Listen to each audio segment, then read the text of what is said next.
Hizi ni nyakati za mwisho. Huyu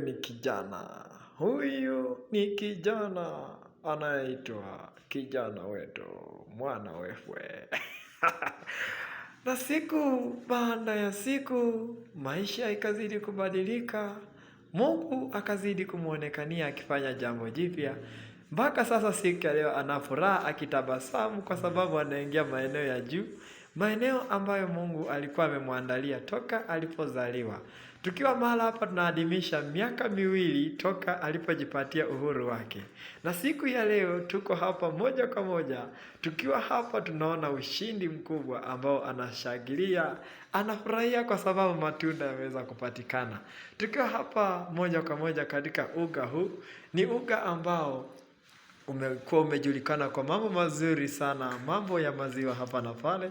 Kumekuwa na mambo mazuri ambayo yanapendeza. Na kwa sababu hiyo kumekuwa na jambo jipya. Lakini sasa ndugu akiwa mahala hapa anazidi kufurahia sana.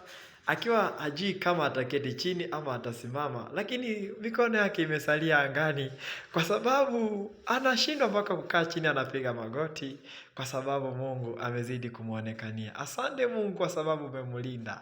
Asante Mungu, anashindwa atasema nini. Anainua mikono kwa shukrani akiwa na moyo wake wote. Na Mungu wewe ndiye umekuwa kimbilio lake. Mungu umembariki, Mungu umemlinda.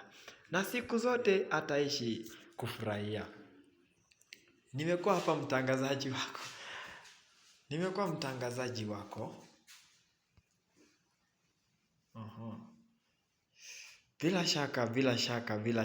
Bila shaka kijana akiwa tayari amesha pack mizigo kwenye airport tayari kuchukua hatua ya moja kwa moja. Na tukiangalia alipokuwa anafanya maandalizi dakika ya mwisho, zilikuwa ni dakika za furaha sana kwa sababu ya neema ambayo Mungu alikuwa amefanya, jambo ambalo ni jipya. Sisi kama watangazaji wa hiki kituo tumekuwa tuko tayari kukuchorea taswira moja kwa moja, ikiwa ni dakika ya mwisho na siku yake ya mwisho katika hili jumba, lakini haitakuwa mwisho kuonana.